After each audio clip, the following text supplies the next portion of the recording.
Welcome to Three Blind Mike's podcast.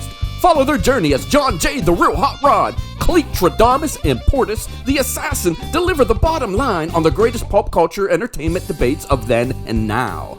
The Three Blind Mikes won't know the topic until the show begins, which surely will lead to an unscripted and uncensored good time. Now, let's go in blind on the road to nowhere. Yeah, absolutely. And that brings us to another topic too, Hot Rod, how entertainment can become an addiction, whether it's good or bad.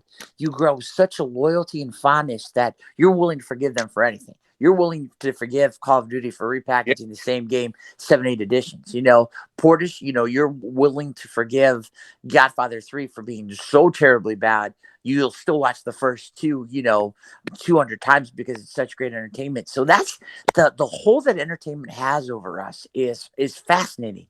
When you look at it from, a psychological perspective, because, I'm the same way too. I mean, I've been addicted to WWE since Clay and I first discovered it, or Portis and I were first discovered it when we were like 7 and 6 growing up, so that's the magic and the danger of entertainment, when you become, or like that favorite band that hasn't put out a good album since forever, looking at you, Guns N' Roses.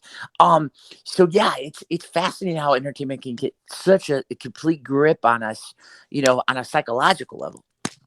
All right, so let's hear it, Damus. What's one of your my biggest entertainment letdowns of all time? Boy, for me, and this was a long time coming, as you both know, I'm an X-Files. I'm an X-Files geek. Ooh. And when X-Files, I Want to Believe, which was a sequel 10 years in the making, came out in 2008. I had watched the trailer, guys. No. 300-400 times after work, just because my anticipation was so great on it.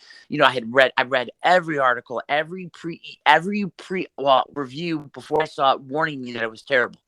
But I invested so much of my life over the last year waiting for this film. It'd been 10 years in the making, and you go into this film, and it's just it's a script that a 6-year-old would write, because it was that bad. And I just remember, I just felt betrayed. It made no sense, on a logical perspective, but just for the emotional investment and the weight that I had put in for this film, I just felt so betrayed. But even that being said, when that terrible movie, and I believe I was one of 4 people in the country that saw it, when that movie came out on DVD, I bought it day one. But that is the power it has over me. I guess I have a hard time with these. I would say for me, the biggest disappointment for me, and I don't think when you say biggest, it's whatever's like going on for me right now. I would say the DC franchise has really been underwhelming. And I'm a Batman fan. I love Batman. Batman's the OG. He's the Don Corleone. He's the top dog. And and there's a reason why we've never seen you and Bruce Wayne in the same place at the same time. You're that much Batman. Yeah, and I just I love the Justice League. I've always loved the Justice League more than the Avengers. In fact, I didn't even know there was a group called the Avengers because I didn't even care about them that much. Right. And I was all about Superman, Batman, put some Wonder Woman in there. Yeah, Green Lantern. And they have just not delivered. Their movies don't even compare to the Marvel franchise. I would say, if anything, the only thing they have going for them right now is Marvel is oversaturating their franchise. You're like, oh, She-Hulk is a lawyer? Yeah. Oh, great. Yeah, I'd love for her to represent me. I mean, it's like but it's entertaining. Hawkeye has a little. It's too much. So he's right. Is they're not giving us anything because and you're right. In there's such creative disarray. I mean, this is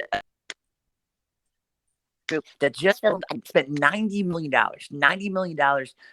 filming and producing this Batgirl spin-off movie that they were hoping to launch their own franchise, but because they want to cut costs, because they don't want to invest in actually marketing this film, they're going to eat it. They're going to eat $90 million and never let this movie see the light of day, just because that they don't have the vision. Yeah, they don't have the vision for it. And also because this company, Time Warner Discovery, just lost about $3 billion last quarter. So they're bleeding revenue, and they want to cut it. I mean, so they're bleeding money, and they want to cut, spending wherever they can. The Three Blind Mics is sponsored by the Family Proud, Family Strong Network via YouTube and powered by the Digital Media Production.